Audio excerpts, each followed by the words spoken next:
enfants de la patrie avaient le peuple, déjà à la 5e saison, et on se demandait jusqu'à quel point ça allait rester calme.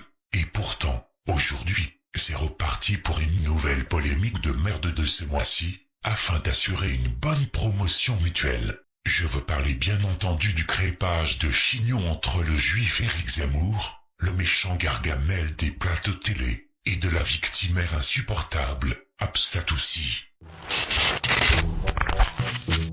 On doit donner des prénoms dans ce qu'on appelle le calendrier, c'est-à-dire les saints chrétiens. Enfin bon. Alors, je m'appelle Absatou, moi. Et ben, votre mère a eu tort. Ah bon? Ma mère A eu tort. Elle a eu tort? Ah Vous oui. voudriez qu'elle m'appelle Marie ou Oui. des prénoms qui ne lui inspirent honnêtement, absolument Eric. rien? Je m'appelle Absatou, je suis française et vous lui avez répondu que sa mère avait eu tort, qu'elle aurait dû l'appeler Corinne. Comment Vous ça? voudriez donc que je m'appelle comment? Corinne, ça vous irait très bien. Vous trouvez que Corinne, ce serait pas mal? Pour elle, c'est le moment le plus douloureux, dit-elle, en télévision. C'est probablement l'émission la plus douloureuse que j'ai jamais fait en télévision. Voilà. On m'a toujours dit de pas faire attention à la bêtise, de pas se sentir blessé parce que les imbéciles pouvaient dire que c'était pas grave. Parce que quand je dis sur les réseaux sociaux que mon attitude est disproportionnée par rapport aux mots qu'il m'a dit à l'antenne, je peux pas accepter de me voir rire à l'antenne à la blague d'Éric Zemmour, qui n'est pas une blague parce qu'il le pense profondément, que la scène a duré un temps insupportablement long, qui m'a paru une éternité, où j'étais complètement hallucinée d'entendre ce que j'entendais. Parce qu'aimer la France, ce n'est pas de tenir les discours que vous tenez, ce n'est pas tenir les discours que vous tenez en m'insultant comme vous le faites, mais insulter l'intégralité de la République, qui sinon si vous venez de m'insulter. Moi j'ai entendu dire justement qu'il y avait une islamisation de ce quartier, notamment Château Rouge, dont on parle, quartier que je connais bien, et que M. Zemmour, à mon avis, ne connaît pas, parce qu'il y a beaucoup de femmes... Vous étiez pas né que j'y étais. Je vais vous répondre. Écoutez, d'abord, je tiens à vous dire que ce n'est pas moi qui ai provoqué cette polémique, doublement. D'abord, c'est pas moi qui ai mis le sujet sur la table, c'est Thierry Ardisson. Et ce n'est pas moi qui ai parlé du prénom.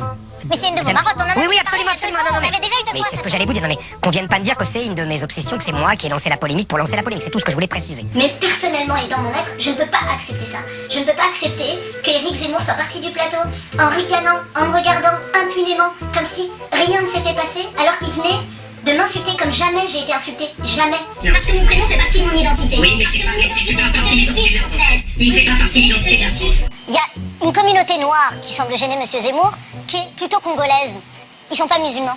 Ils sont chrétiens et catholiques, mais ils sont pas musulmans. Vous avez tous ces commerçants juifs qui sont là-bas, qui sont ravis de parler avec ces gens. Il y en a plus. Moi, j'ai des clients là-bas, donc je vous le dis.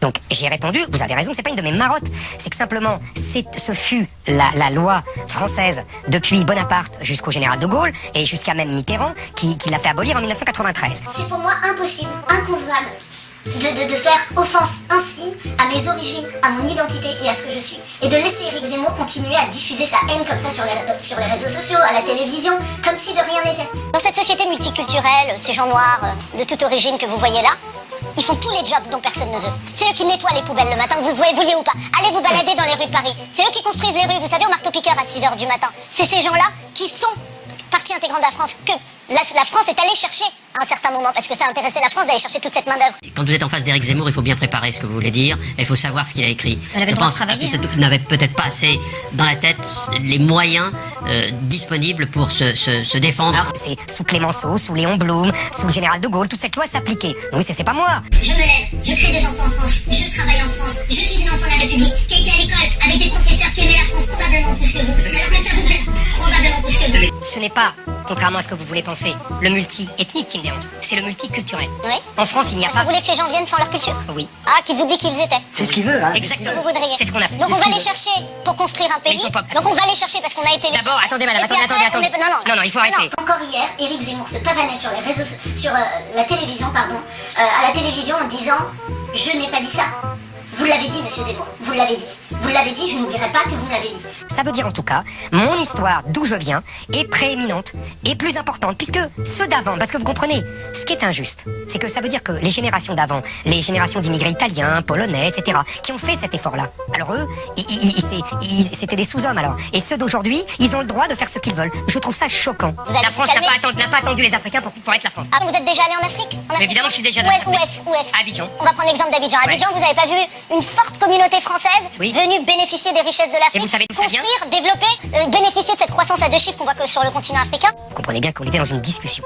C'est très révélateur cette histoire. Vous savez, c'est très révélateur de ce que deviennent les débats aujourd'hui médiatiques. C'est-à-dire que sous le règne de l'émotion et de la judiciarisation. Éric Zemmour est un type qui bosse nuit et jour sur ses bouquins, qui est un intellectuel pur sucre. Et dont on ne parle pas. Afissatou est une ancienne coiffeuse qui aujourd'hui s'occupe de produits de beauté ou je sais pas quoi. Mais c'est le risque de l'époque. Vous voyez, c'est l'époque. Voilà, l'émotion, la judiciarisation et la victimisation. Voilà, on se victimise pour se faire bien voir et après, on joue l'émotion et après, on vient et on dit attention, je vais déposer plainte.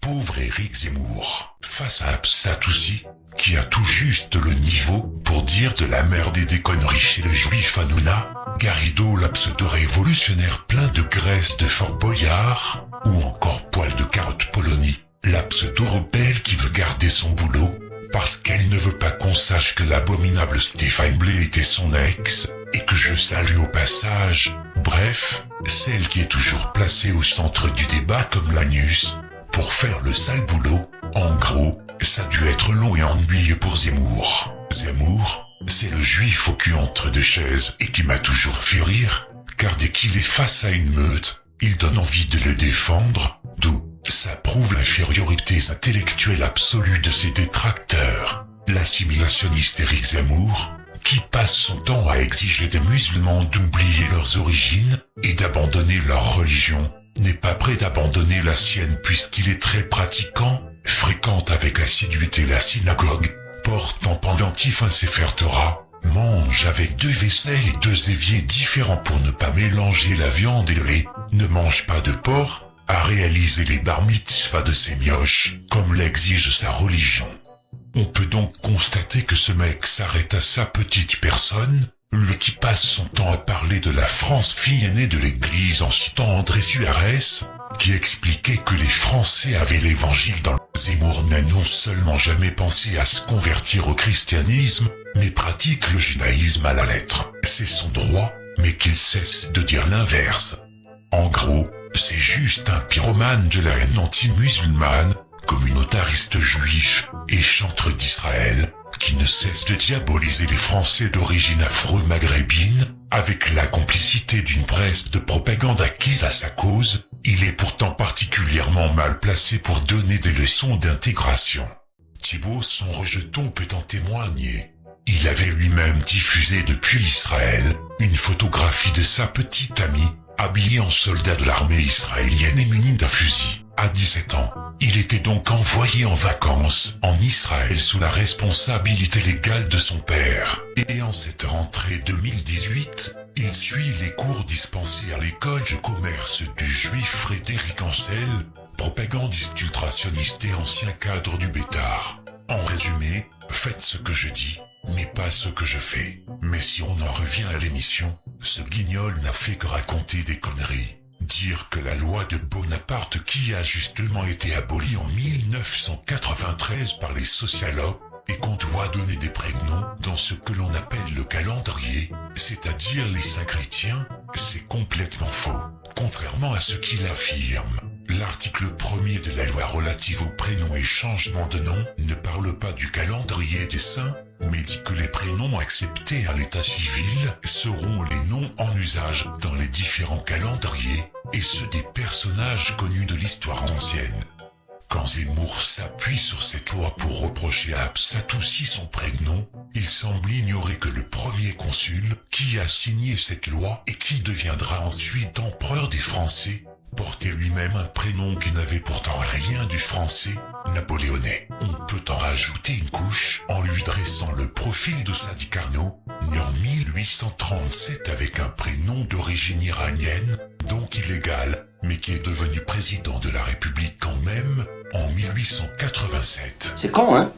Mais ça, c'est que le début.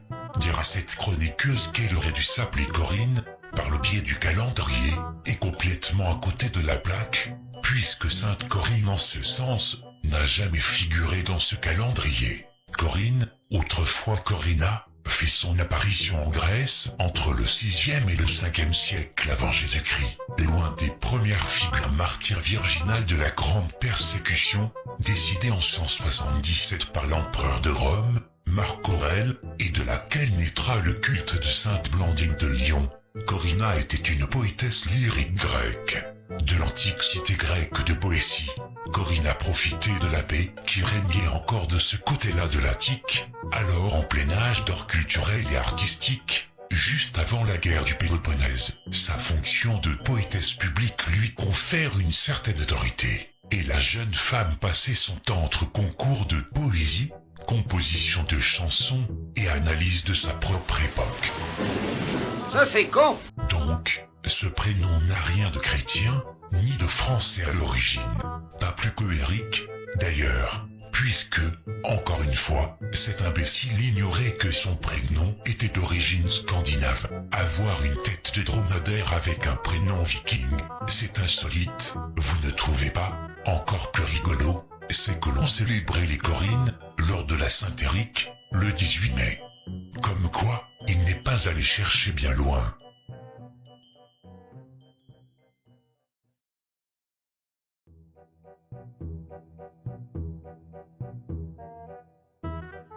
Maintenant, passons à l'autre cas, la pleurnicheuse et victimaire insupportable, Corinne. Oui, on va l'appeler Corinne, parce que son prénom me fait chier à la longue. Attaquée par ce dernier, avec le consentement d'un collabo tel que Thierry Ardisson, Hilaire et Serville, la chroniqueuse d'origine sénégalo-mauritanienne avait contre-attaqué, quitte à perdre son job à C8, alors que l'enregistrement intégral avait été effectué une semaine auparavant. Corinne a très mal supporté sa rencontre avec Éric Zemmour dans Les Terriens du dimanche, soulignant qu'elle songeait à porter plainte et à arrêter l'émission notamment pour des séquences qui ont été coupées au montage et ses propos dans l'émission. Je m'appelle Absatou, moi. Eh ben, votre mère a eu tort. Ah bon? Ma mère A eu tort. Elle a eu tort? Vous Ah oui. voudriez qu'elle m'appelle Marie ou Oui. des prénoms qui ne lui inspirent absolument Eric, rien? absolument, Non. exactement Vous ça. voudriez donc que je m'appelle comment? Corinne, ça vous irait très bien. Vous trouvez que Corinne, ce serait pas mal? Jamais je n'ai entendu quelque chose d'aussi blessant. Parce que pour moi qui aime ma France et qui aime ce pays, que ça vous plaise ou que ça vous déplaise, je trouve que ce que vous venez de dire n'est pas une insulte à mon égard, c'est une insulte à la France. Et tu as fait ton hystérique ethnocentrique en répliquant par un discours de gauchias récurrent et insupportable, d'où le chantage au racisme encore et toujours. C'est pas la peine de fantasmer, hein. Éric Zemmour lui dit que sa mère aurait dû l'appeler Corinne, en gros, et que... Mais ça, on le voit à l'image, on le voit ça. Oui, bah oui, puis après, il lui dit que c'est une insulte à la République de s'appeler Corinne, de s'appeler Absatou. Enfin, je veux dire, voilà, il faut pas non plus commencer à fantasmer, comme sur le coffre-fort de Banana, vous voyez ce que je veux dire, il y a pas de quoi fantasmer, hein. Chouinant à tous les plateaux télé par la suite, elle nous reconcocte le discours du politiquement correct. Je suis française, j'aime ma France. Mon pays, c'est la France. Vous avez été extrêmement meurtri par cet échange. Ça vous a blessé en votre fort intérieur. Pourquoi? Parce que c'était, encore une fois, une insulte à ce que vous êtes, aux valeurs françaises que vous incarnez.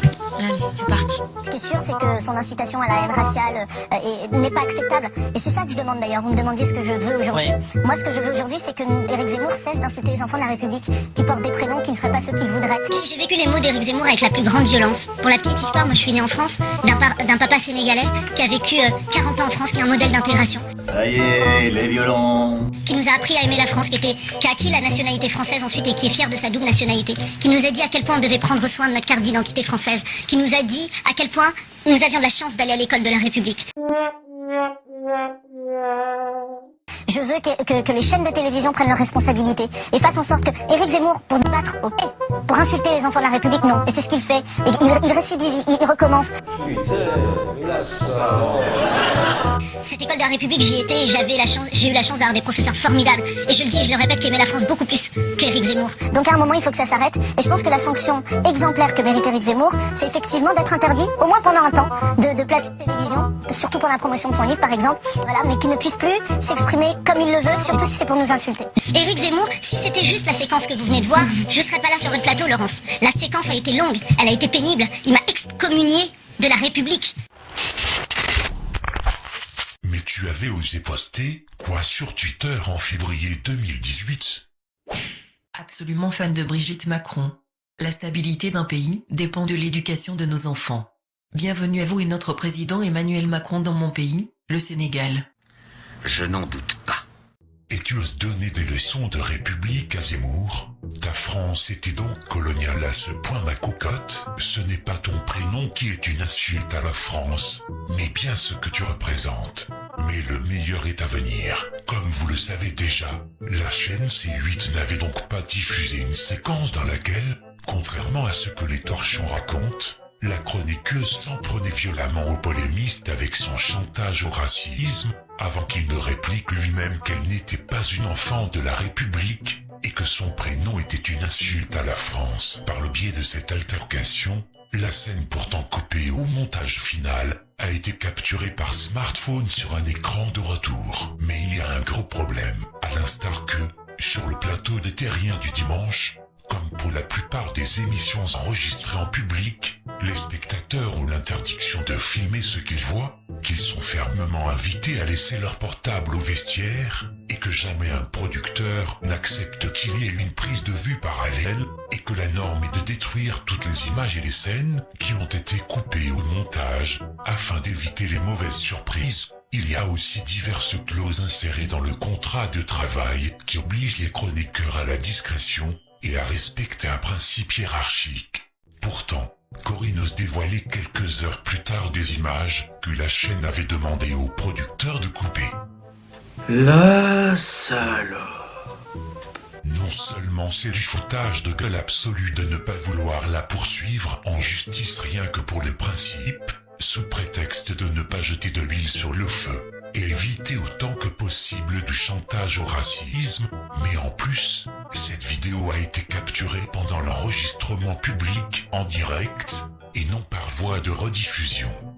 Donc, qui était en train de filmer la scène en direct par voie d'écran de retour, alors que la chroniqueuse était sur le plateau, face à l'abominable Zemmour, sa maquilleuse depuis sa loge, tout simplement, qui lui a demandé de faire un truc pareil, la victimaire en question bien entendu. La salope. Absatou, elle a été appelée à peu près 50 fois pendant le week-end par le patron de C8 qui s'appelle Apieto, Franck Apieto. Elle a été appelée par mon coproducteur qui s'appelle Stéphane Simon et elle n'a pas décroché son téléphone pendant tout le week-end. Donc si vous voulez, le fait que je l'appelle ou pas, n'a rien à voir dans l'affaire. Hein. C'est pas personnel cette histoire, c'est pas entre elle et moi. Moi c'est une collaboratrice de mon émission, j'ai aucune relation personnelle avec elle. Tout le monde l'a appelée, elle répond pas. Au contraire, elle s'étale sur Twitter pour faire un bad buzz. Qui est complètement nul et je suis effectivement pas très heureux parce qu'en plus elle a un devoir de réserve, elle a un contrat qui précise que tout ce qui se passe pour être confidentiel, elle a signé ce contrat et si vous voulez elle se répand sur Twitter, je ne sais pas pourquoi. Donc effectivement je ne l'ai pas appelée mais les gens avec qui je travaille l'ont appelée plusieurs fois, croyez-moi, et lui ont envoyé des tweets et des textos, et j'ai vu tous les textos qui ont été envoyés. Et sachant bien que c'était en direct, ce qui implique une absence totale de certitude via la confrontation directe des événements, comprenant aussi cette altercation avec Zemmour, pourquoi diable se mettre dans l'idée de vouloir filmer une bonne partie de cette émission en direct, si ce n'est que cette gonzesse avait prémédité son coup depuis le début et attendu la moindre petite ouverture pour pouvoir déverser sa haine et son hystérie à voir du racisme partout, afin de se faire passer pour la victime. Ce qui prouve en plus notre bonne volonté, c'est que comme elle a pas mal de problèmes d'argent, on lui a avancé 6 émissions. Voilà, c'est-à-dire qu'on est tellement méchant que quand quelqu'un nous dit j'arrive pas à payer mes impôts, on lui avance 6 émissions. Je connais pas beaucoup de productions qui font ça à Paris, Laurent. Conclusion, au lieu de venir faire ton cirque et ta police de la pensée, en manipulant les gens à vouloir brasser du vent, comme si on le devait à la République, paye déjà ce que tu lui dois, autrement dit tes 350 000 € d'impôts, ce serait pas plus mal. D'autres déclarations suivront. À très bientôt.